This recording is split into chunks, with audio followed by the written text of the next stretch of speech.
In our latest podcast, we discussed Infinity War and Deadpool 2.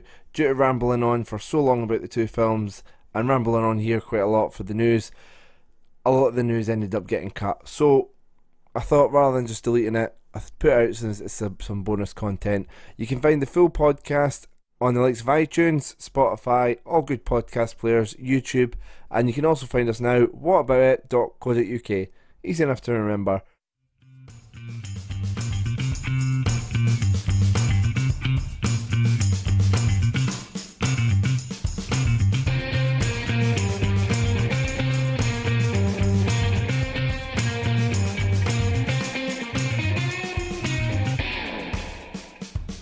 We are here for Infinity War and Deadpool, but Vinny's got any news which is kind of excited you this week? Yes, I have. I read it yesterday that Matt Groening yes. off of The Simpsons has a Netflix show coming out. Alright. Does this mean he's finally cancelling The Simpsons? I don't think that's ever going to die. I think we will be will. long gone and The Simpsons will still be on. Yeah, he's got a new show. It's called Disenchanted. It's like based around kind of like Dungeons and Dragons fantasy stuff. Alright. And it's the same writers that did Futurama as well. So David X. Cohen. Yes. So I am super into this. Like, it comes out in August, I think, and it's like 10 episodes. Is it animated? Yeah. Yes. Cool. It's the same art style as like Futurama and The Simpsons and stuff. I have got to say, like, my favourite pastime when I was about 13 years old was staying up late and watching DVDs that were the Futurama but with the audio commentary. Oh man, yeah.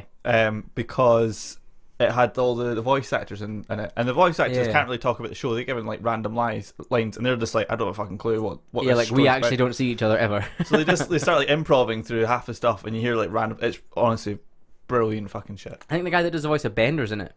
Oh, he's been in loads of animated stuff. I used to know Billy, is it Billy? No, that's Fry. Billy West is the voice of Fry. What's Bender's name again? Tony DiMaggio. Yes. Yeah, he's in it as well, and Billy West's in it as well. See, I don't know actors' names, but voice actors' names. I know them. Yeah. So yeah, I'm really excited for that because as well, Rick and Morty got picked up for 70 more episodes. Yeah. And I mean, that's insane. It's ridiculous. Brilliant. Like, they're literally going to get 100 episodes out of this, which is bizarre. It's amazing. The only sort of bit of news I had that I saw was yesterday the Sony CEO talking in a boardroom and sort of saying the PS4 is coming to the end of its life cycle. So now they're talking the end of 2019 or early 2020 for the PS5. Yeah, they're kind of going to start roll. And have you seen what they want to do? They want to focus on portable gaming because everyone's like fucking lost their mind for the new Nintendo Switch. Like, but hey, idiots, don't copy the Nintendo Switch. I don't know if it was they're going to like focus on it or whether they're going to not give up on it because the PSP has been awful. Like, I didn't realize it was still a thing. I found a PSP that I apparently bought with my own money like 6 years ago. It was great. You know what it was really good for? Not games. Yeah. It was good for watching DVDs it's a portable DVD player. Yeah, and then like the phone happened and tablets happened. Yeah, and then people were like, fuck this thing. It's huge. I can't put this in my pocket. Well, I'm sure we'll find out more because E3 is coming up. Oh yeah, baby. Although apparently they're going to concentrate the games this E3 because they still got like a bunch of exclusives. It's not a console year. They always so it'll probably be next year. Because I mean the PS4's got like a bunch of exclusives still to come out. So they'll probably like, these are the big hitters, and then we'll probably start rolling out. If it is going to be 2019 though, you'd imagine they'd get out in time before. Do you think that for Christmas? Do you think the first PS5 or whatever the fuck they call it game is going to be like the next Elder Scrolls?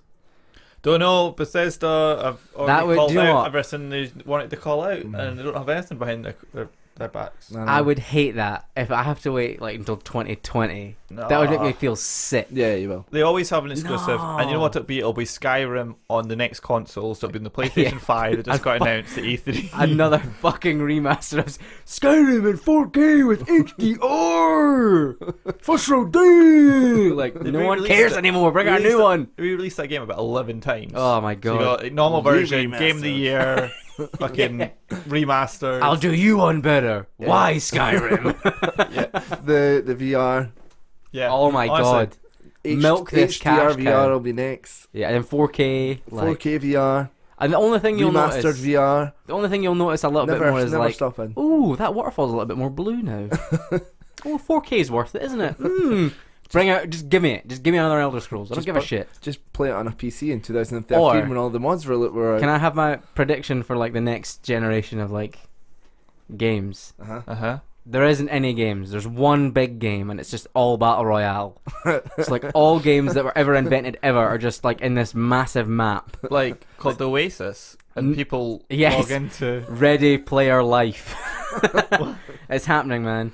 Because did you see the new Call of Duty got announced? And they've taken away story mode, and they've just gone like, "Hey, Fortnite! People like Fortnite and play PUBG." So And zombies. They only play fucking Call of Duty for zombies. yeah, and like shit. I played. There's only so many endings where it can go in slow motion. And you've got one bullet, or you've got to throw a knife. I don't know, like Yeah, that's the old school. I want- CODs. I don't play a lot of CODs. I don't know what the endings are like now, but I'm Yeah. guessing they're still slow motion and really like that. Like here's the thing: I played the new Battlefield when it came out, Battlefield 1, right? That was awesome. The story was like, I don't really play it, but the online stuff was amazing because they made it like really engaging. Like everything was to a point like destructible. So like you didn't have that kind of like, oh, I'll just sit here because like I'm really good at sniping and like whatever. Someone would be like, cool, you know, I'm going to take that wall's coming down because that guy's in there. It just had this like immediacy to it. Like you couldn't camp. And if you did, like, you wouldn't really get anything out of it because the maps were so huge and there's so many ways to just, like, kick shit out of each other.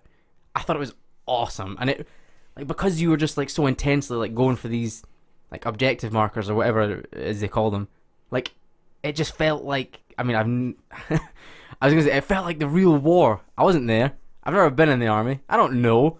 But, like, the tension that they create, like, with you just, like, bombing from, like, the top of a hill down, and like the fog rolls in. Oh my god, that was genius. Like, I would much prefer these developers nail like their own online format than just copying something that's successful, because then everything just gets so stale. Like, I don't want another battle royale. I was AAA watching games. Like here's all the money that you've invested in us and however many years, and that we've conned a publisher investing into us. Shadow of Mordor is like Far Cry 2, like Far Cry 3 and 4 and 5, and Far Cry like 2 was awesome. this is like Tomb Raider, and this is now like it's the exact same game with Yeah, different like themes. it's just reskins basically. Yeah. I was listening to somebody a lot more intelligent than me on YouTube, and they were sort of saying about where does Grand Theft Auto go next. And one of the things they were saying is they should release an online game separate from the next game, because that would make, and a free to download game, because it makes so much money. They make millions a day from their shark cards transactions. Oh, yeah. So yeah, if they had an online game with its own development team that could concentrate on that, So kind of and like, then have a separate game that was, you know, more like that's your kind of your your for everyone else. your Grand Theft Auto 6, that's more like Red Dead. So kind of like keeping what they've got now with Grand Theft Auto Online, but actually But- specialising that into a game completely. Yeah, like different maps and all that sort of stuff. Yeah. I'd be interested to find out how much they make in terms of actual physical sales. You're talking about Grand Theft Auto, because very few people physically buy a game these days, or if they're going to own a console, they'll own 2 or 3 games tops. Yeah. Because everyone knows you got to play something on a PC. But I'm just saying, if you were going to buy, you would buy Grand Theft Auto and maybe like a FIFA, football. because it's rubbish on Exactly, right? the PC. Exactly. That's So- the best thing I've ever. Sorry, that sly comment was absolutely amazing. Still a lot. I want this. I want to revisit this in like 6 months and just see the arguments in comment sections. People being like, "Fucking PC games, best thing, man. You got a fucking PC game," and then everyone's like, "I like Xbox," and it's like, no one in this room likes Xbox, so you can I fucking know. suck a dick. We should maybe get something in that does like Xbox, and then we can have a PC versus I would totally PlayStation agree versus with. Xbox. I would totally agree with you, but I don't want to catch Ebola.